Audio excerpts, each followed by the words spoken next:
So we're currently producing horses in Tariana. So go to Tariana. We can see we have 5 slaves. If we had 15 slaves here, then we would have more horses. If we had more horses, then we would have a surplus. Having the surplus would give us, each surplus in province gives local manpower plus 5, but if you have a surplus in the capital province, which is the one we're looking at, you would also get light cavalry discipline plus 10. Okay, so that's what we're trying to get. So we're going to go to Tariana, and we're going to try to get up to 15 slaves here. So we're going to go, I do it like this. I go for like the bottom one, go to the slaves, we're going to move him to Tariana. There's a couple reasons why I think this makes sense.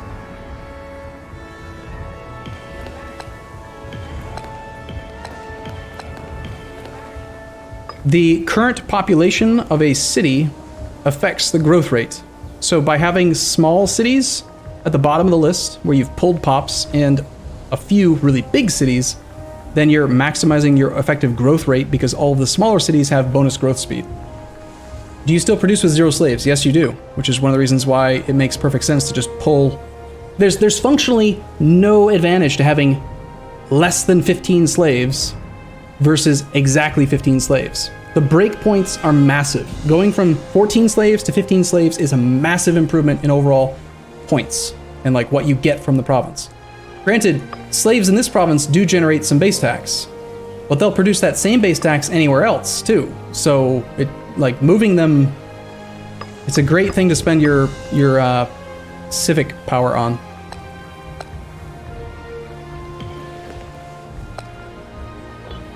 Okay, so let's see how far into that process we just got. So Tariana is now our 2nd largest city here. We've got 12 slaves. We need to generate another 3 months or so of civic power, and we can finish that off. And you do slave raids on bordering states. You can attack them, but you have to actually have a casus belli, which requires spending your oratory power to fabricate. So since we're trying to play tall in this session, we're going to be spending most of our oratory power min-maxing our country. In the next session, or the next campaign that we do, we will play wide, where we will be either doing no CB wars or spending oratory power to fabricate claims. But for right now, we're not going to be doing much warmongering. So our buildings are complete. We've got 1 marketplace now in the capital, which means that our civilization value has a cap of 41%. And you can now see that we are currently gaining 0.04 civilization in our capital city per month. 100... actually not 100, 1 divided by 0.04. It'll take 25 months to earn that one extra percent civilization. Once we have that, we'll be able to go up to 96% happiness. So we're really min-maxing here, but we're going to want to get more marketplaces here. We're going to go back to Macedonia, go to the next lowest pop place, grab that slave. We're going to move him to Tariana. And we're going to grab 2 more to Tariana. This list keeps changing order. It drives me nuts. Based on population, I think. So now when we look at Tariana, we have 15 slaves, which means we now have 2 horses instead of 1 horses, which means in just a second, we're going to get a pop-up saying, hey, you have new bonuses. You have a surplus of horses in your capital. Or maybe not a pop-up, but if we look at stats, we can now see our hippies. We have a surplus of horses in the capital plus 10% discipline. So if we go all the way back to the omen, remember when I was talking about omens and why taking that 5% discipline seems like a snap pick if you're coming from EU4, right? 5% bonus discipline. Oh, it's huge. I need it. But in this game, again, we just picked up 10% on our cav. We already have 5% on our infantry. If we had a surplus of of iron in the capital, we could have 15%. If we have even more horses and we export some, we can take this to 15%. So like 5% discipline is just not that big of a deal, really. Okay? So we still have more civic power now that we've been generating. What we could do now is focus on trying to hit the next breakpoint for, say, wine production. We currently have 18 slaves here. 6 more here would give us an extra surplus. Or we could go down our list of slaves and say, okay, who's close to 15? And how close are they?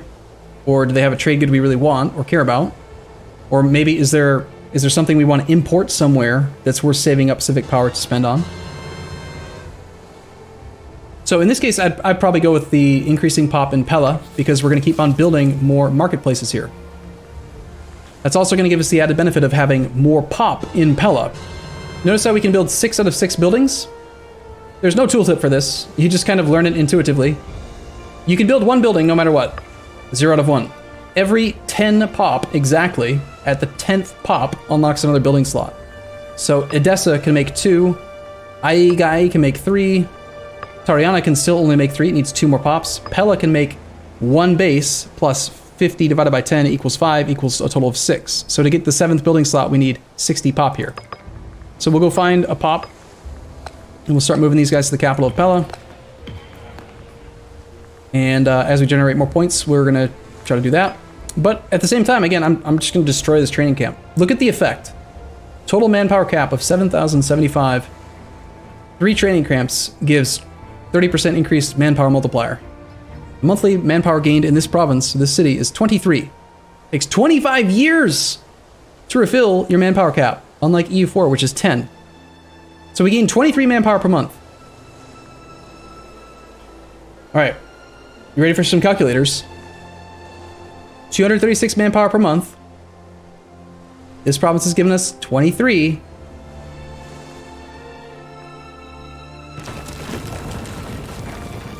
I just destroyed all of the training camps. Oh no! 231 manpower per month. Plus 18. So let's put that into perspective. I just lost 3 buildings, and I lost a total of 5 manpower per month. 5 manpower per month times 12 months means that's 60 manpower per year. How many years would it take me to generate 1 regiment worth of manpower from those 3 buildings? 1,000 divided by 60. 16.66 years of lost manpower recovery. So you're telling me in 16 years, if I had kept those 3 buildings, I could build 1 more regiment. Wow. Complete. Not worth it. We want space for marketplaces. We also want money for marketplaces, but we don't have the money for it yet. Marketplaces are great.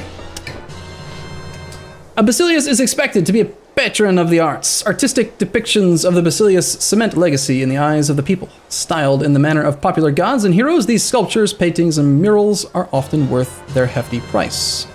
You can gain yearly legitimacy at the cost of $65 dues, or lose some legitimacy. Don't care.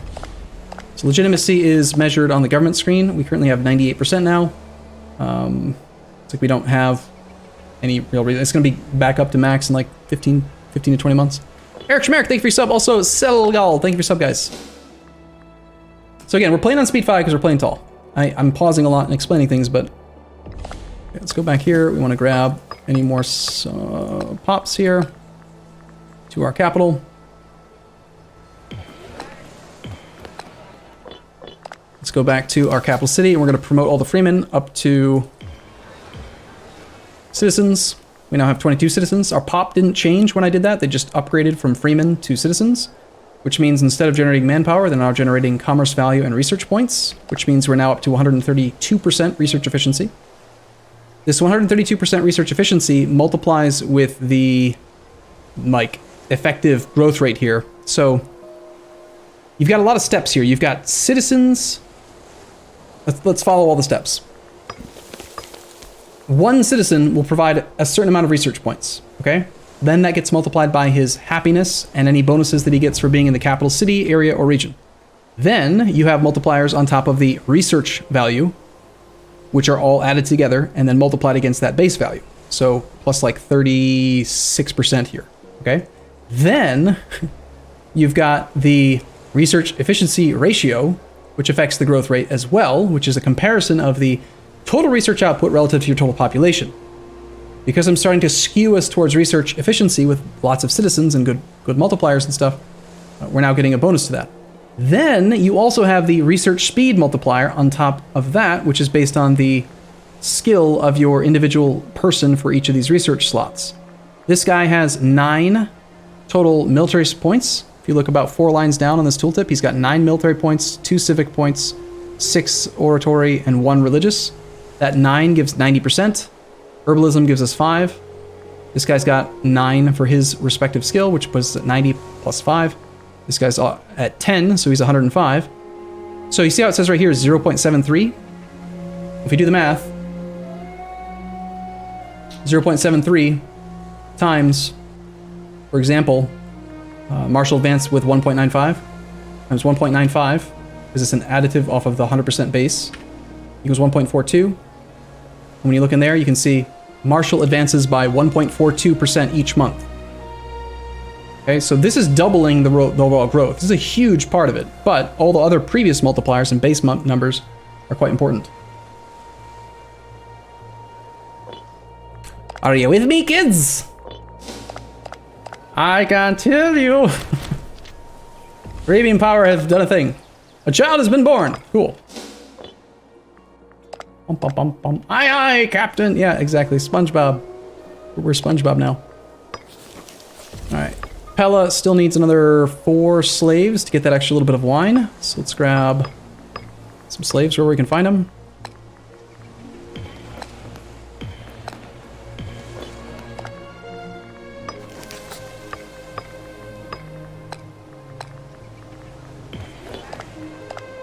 Okay, Pella now has exactly 26 with a requirement of 13 per produced good. So now we have even more wine.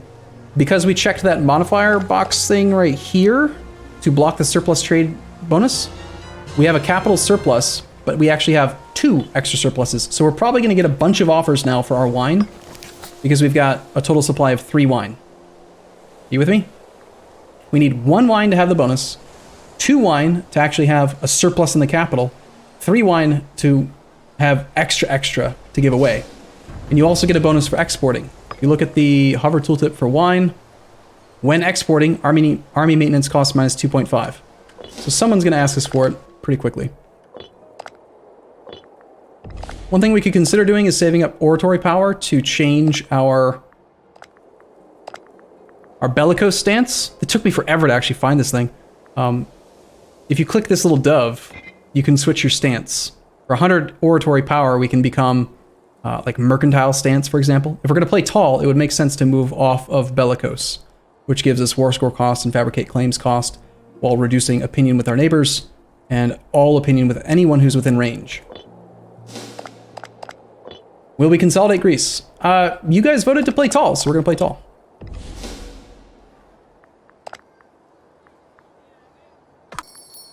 There's people asking for stuff. An envoy from the Hellenistic local power of Kavia is requesting to import wine from our province. This will give us army maintenance minus 2.5 and also make us 0.55 ducats a month. We accept. The Hellenistic local power of Armistia is requesting to import glass. Because we're not currently exporting, we'll also get research points plus 5%. We accept. At least unite Greece. You vassalize other countries. You can. Yeah. So right now, we didn't talk about this at all, but we have a few vassal subjects right now. Macedon starts off with Argos, Yeboi, and Paeonia as subjects. We've got a tribal vassal, feudatory. As far as I know, there are, I think, 3 different like relationship types. You've got feudatories, client states, and tributaries.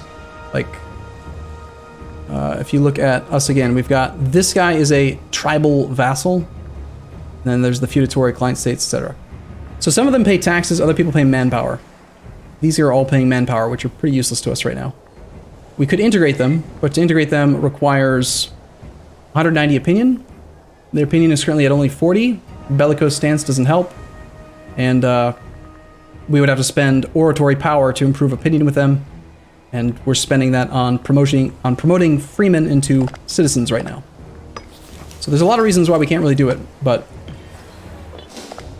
at some point, look at all the trade! Whoa. People are like, whoa, dude, hey, whoa. We want stuff.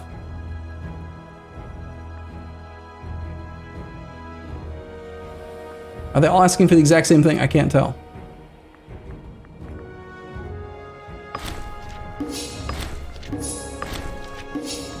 I will just say yes to all the trade. Suddenly we're making good monies. Okay, let's go back to our capital. Let's get another marketplace being built. A Apparently it's Macedonia. Don't forget the governor options. The governor options are kind of a pain to deal with. And in my experience, there's really not that great of alternatives. Like, some of them make sense, but I think spending the scroll mana on Freeman promotions is usually better.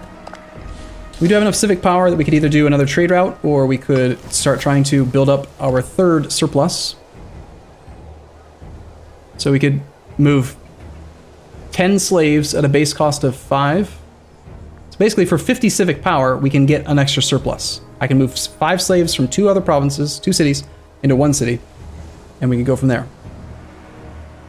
Or here we could actually just do it with just 7 movement. So in Pharsalos, we could have surplus vegetables, which is actually great because we actually do want that bonus. It's perfect. We should definitely do that.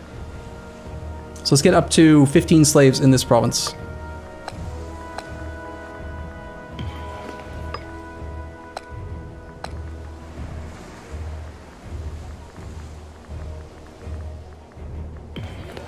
And you see what I mean about how this list isn't like why isn't this interface just like big enough to see all the damn cities?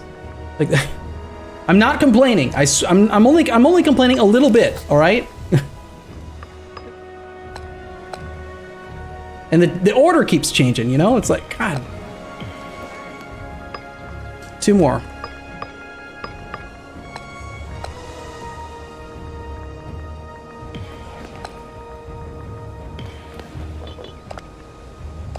Did I lose the wine surplus? Someone may have... Why did they offer to do that if I didn't actually have that checked?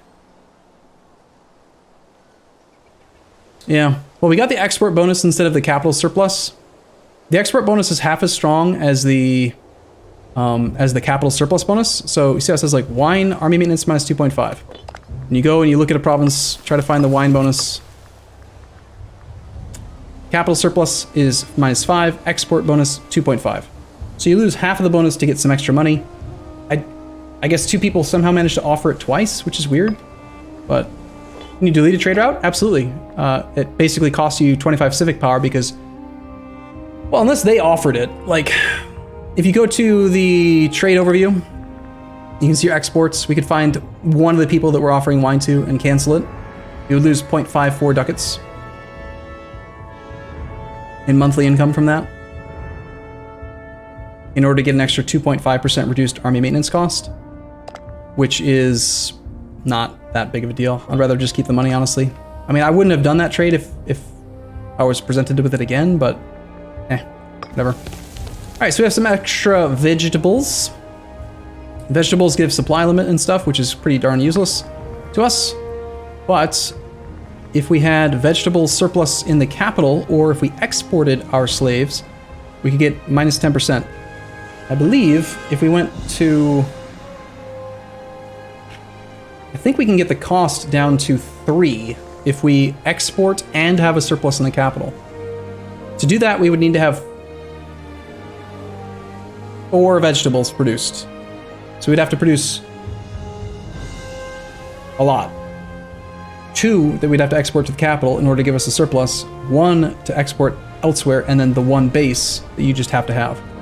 We have to like put a ton of people there. Unless we have another state that produces, I keep calling them states, but another province that produces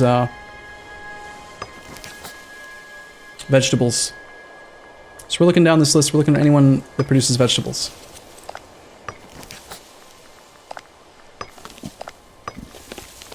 We do also produce vegetables in Pelagonia.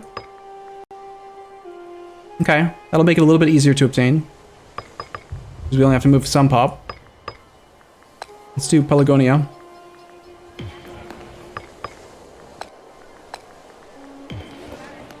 Actually, let's hold off, because we might get offered, someone might offer to buy our slaves right now.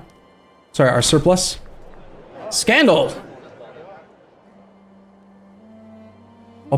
Scandal is unfortunately part of an average day in the Macedonian court. Ordinarily, we would simply ignore such petty squabbles. However, on this occasion, the esteemed Archias Prepelauid was found in flagrante delicto with his lover.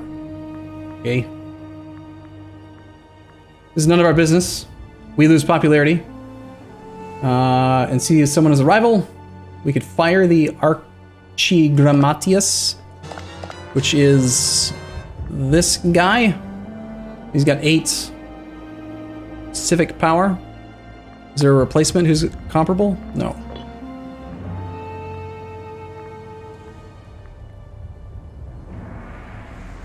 We could allow him to get flogged and he'd lose loyalty and possibly get wounded. Let's just flog him. Just beat him. Beat him until he does what we say he should do. Okay, Pelagonia needs a few more slaves. Wait, hold on. I was waiting until someone may ask me for the extra one.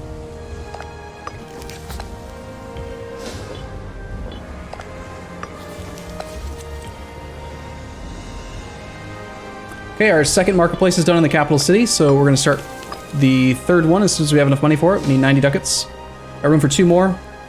See how we're slowly building up that civilization max? We're at like 40. It doesn't actually show the exact number. It just says it goes up by 0.04 per month. We've gained an infection. It's kind of an interesting mechanic. So we have like a trait that reduces our health by 0.2%. This green bar represents your health. So we're currently at 99.67. It's a very binary thing. You either have some number greater than 0 or you're at 0. If you're at 0, you're dead. Automatically, you just die. It's offset by the Archiatros, which is this guy. His skill divided by 20 equals the percentage that he offsets. So if we had 8 skill here, he'd give us 0.04%. I don't think it's going to be enough to kill us. I mean, at this rate, 100 divided by 0.16. It takes 625 months. It's 52 years. I think we'll be okay.